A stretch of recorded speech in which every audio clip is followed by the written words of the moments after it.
Selamat siang, Bapak. Selamat siang, selamat datang semuanya. Terima kasih, Bapak. Mohon maaf sebelumnya kami mengganggu aktivitas Bapak. Izin perkenalan, Bapak. Kami dari SMK Negeri 2 Ponorogo, Bapak. Saya Pak Tri, kemudian rekan kami beliau Bapak Suryanto, kemudian Pak Fahrul, dan Bapak Taufik, Bapak. Hari ini mohon maaf Bapak, kami izin ingin ngobrol sejenak dengan Bapak dalam rangka memperingati Hari Kemerdekaan Bapak Republik Indonesia yang ke-81 tahun. Bagaimana kabar Bapak hari ini, Bapak? Alhamdulillah sehat. Sehat Sehat Bapak. semua, sekeluarga juga sehat semua. Alhamdulillah, Bapak. Mohon izin Bapak, kami ingin ngobrol sejenak ya Bapak. Yang pertama kami ingin tahu Bapak terkait dengan riwayat kepribadian Bapak sebelumnya sehingga sampai saat ini bisa diceritakan Bapak untuk kami begitu Pak. Terima kasih. Ini saya mau memperkenalkan diri. Nama saya Warno. Bapak. Lahir di Ponorogo tanggal 9 April 1962. Ya. Istri saya namanya Ristu Hayati. Ya. Asli Ponorogo semua. Iya Bapak. Saya lulus sekolah SD 1974, ST itu tahun 77, ya. STM saya dari STM Brawijaya Ponorogo, lulus 1979 80 perpanjangan 1 tahun itu. Iya Bapak. Terus saya memasuki dunia militer tahun 1984. 84 Bapak sudah masuk di militer ya, Ya, Bapak ya? oke. Ya, Bapak. Terus, baik Pak. Waktu itu saya dinas pertama di Palembang. Ya.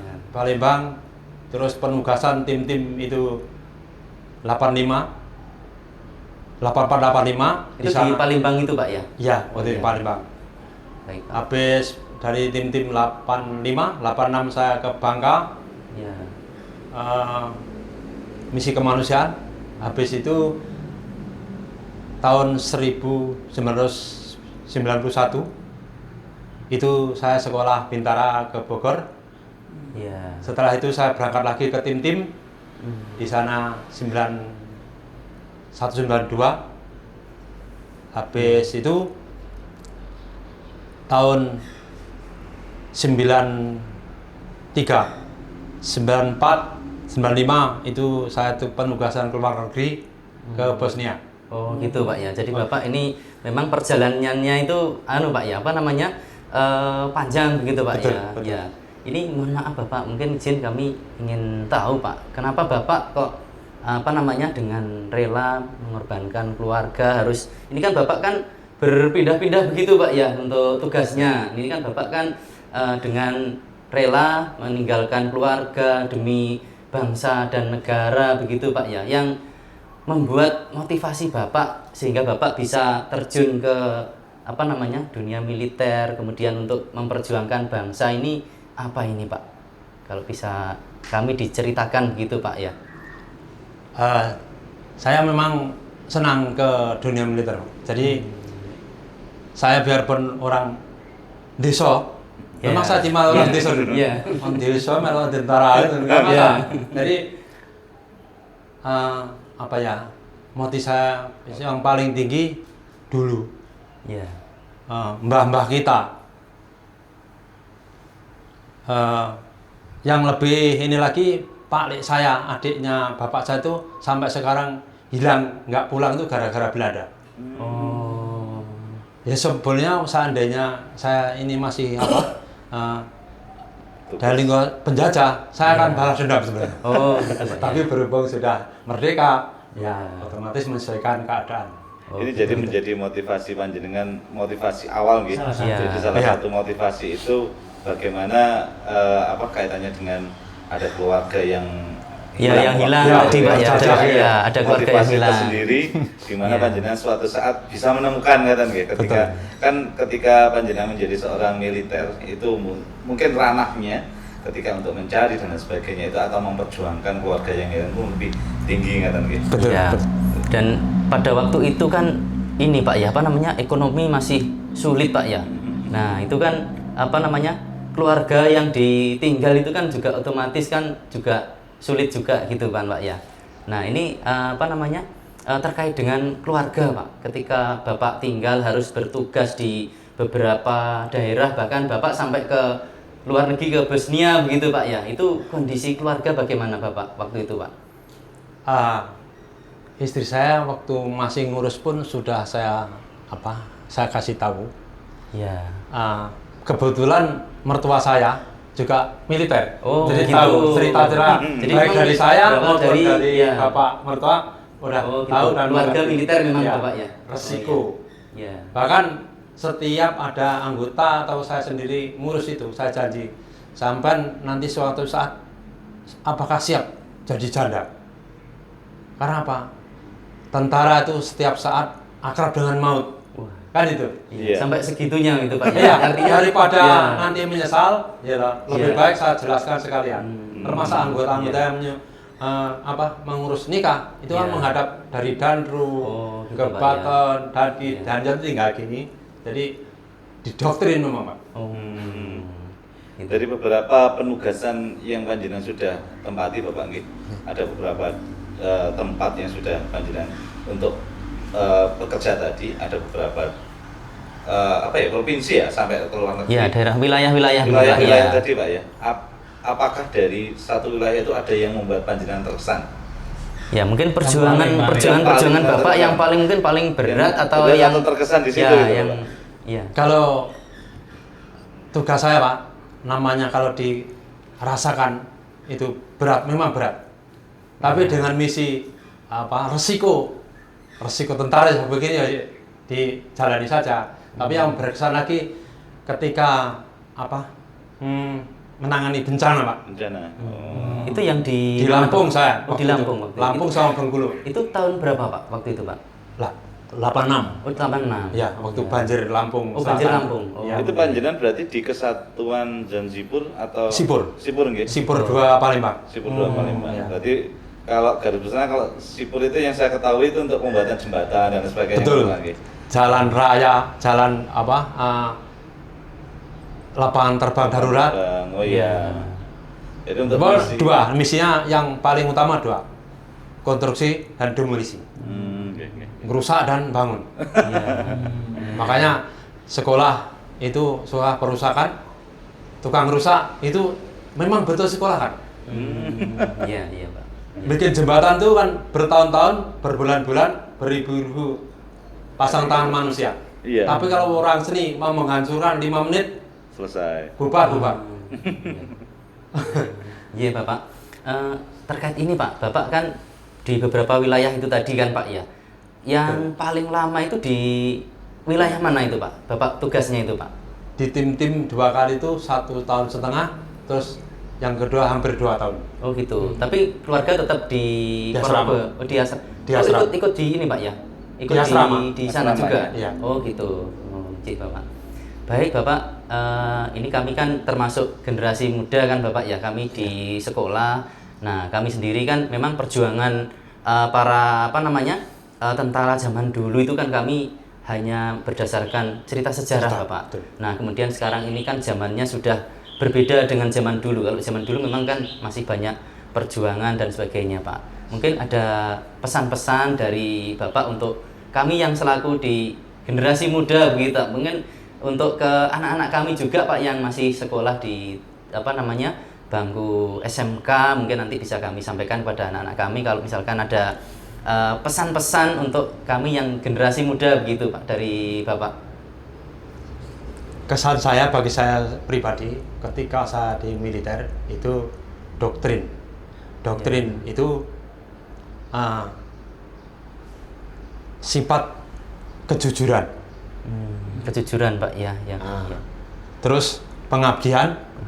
Kalau kita sudah dikatakan kalian jangan menuntut apa yang diberikan oleh negara pada kamu, tapi kamu harus berpikir apa yang kau berikan kepada negara. Nah, itu. Itu sebagai prinsip Iya. utama gitu. Iya. Oke. Doktrin ya Pak. Doktrin. Doktrin ya, gitu ya. Pesan saya Iya Pak. untuk generasi kita, anak cucu kita, Iya Pak. tolong yang utama lagi masalah kebebasan apa aja Iya Pak. dari anak-anak kita, cucu kita doktrin jangan terlalu bebas tapi kebablasan. Oh gitu. Baik Pak, baik. Ya. Terus ditekankan, dicamkan masalah kejujuran, Kejujuran, ketakwaan, takwaan, baik Pak. nah kedisiplinan. Iya. Itu Pak.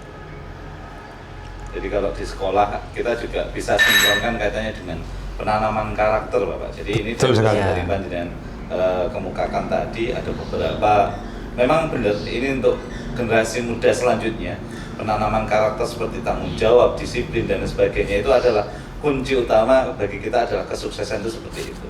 Betul. Terkait seperti ini Bapak, refleksi terkait dengan panjenengan sudah purna nggih. Ya. Jadi Ya. kaitannya dengan masa purna sekarang itu bagaimana perasaan panjenengan ketika memasuki masa purna. Jadi ketika orang itu kan ada beberapa orang ketika dia memasuki masa purna belum siap. Kalau panjenengan bisa diceritakan kaitannya dengan pengalaman panjenengan sebelum atau setelah panjenengan mengalami masa purna tugas seperti ini Bapak. Saya justru ini Pak, pertama saya senang sekali saya bisa istilahnya menyelesaikan tugas Iya Pak. dengan sesobek kertas surat perintah. Saya pensiun, saya masih sehat. Alhamdulillah. Iya Pak. Ya, Terus alhamdulillah. dari itu saya sebelum itu sadar Pak, nanti kalau saya sudah jadi rakyat jelata mau apa ini? Jadi saya betul. belajar masalah pertanian, pertukangan ini saya terapkan, termasuk jamu, pertanian saya Iya. Sudah belajar mencoba. Betul. Oke. Jadi ketika presiden sekarang tuh Pak Prabowo jadi Presiden yang ini. Presiden. waktu Ada itu program programnya? Pangkostrat Pangkostrat nggih. itu kan ini Pak nyewa lahan, suruh nanami jagung sama anggota batalion saya. Ya. Jadi dia itu merencanakan sesuatu, mau nanam jagung ya, itu sekian hektar berapa kilo, harus tahu. Iya. Lah kilo itu jagung itu kau tanam berapa biji per meter, berapa luang per meter. Jadi kalian bisa menghitung sekian hektar sekian biji benih bisa. Sampai begitu. Telitinya sampai sebegitu. Iya. Iya. Baik. Jadi saya terapkan. Baik. Jadi sebelum Iya. masa purna itu memang benar-benar panjenengan sudah mempersiapkan dan insya Allah sudah siap nggih. Siap. Sudah siap Siap. ketika mengalami masa purna dengan panjenengan sudah mungkin dari basic panjenengan tadi di Zipur juga. Kayaknya itu kan kaitannya dengan pertukangan dan lain Siap. sebagainya. Betul. Dan panjenengan setelah purna bisa menerapkan di kehidupan sehari-hari ngeten nggih. Betul. Terus Baik. untuk selanjutnya ngeten Bapak, kaitannya dengan apa namanya? Setelah purna, kontribusi panjenengan terhadap yang dilakukan terhadap masyarakat setelah panjenengan purna. Mungkin dari pengalaman panjenengan tadi Pada saat mengabdi mungkin Pak ya, mungkin di dunia militer dan ketika di masyarakat sekarang. Iya. Mungkin panjenengan bisa ceritakan kaitannya dengan apa ya, kontribusi panjenengan untuk masyarakat sekitar seperti ini setelah panjenengan. ya, mungkin dari pengalaman Bapak dulu pas Bapak masih mengabdi di berbagai wilayah, kemudian mungkin Bapak punya pengalaman-pengalaman itu mungkin. Nah, ketika sekarang Bapak sudah purna, mungkin ada beberapa yang mungkin pengalaman-pengalaman Bapak yang sebelumnya itu bisa disampaikan di masyarakat atau bagaimana gitu Pak, bisa diceritakan Pak. Ini setelah saya purna di lingkungan, saya kebetulan dijadikan RT di sini Pak. Iya.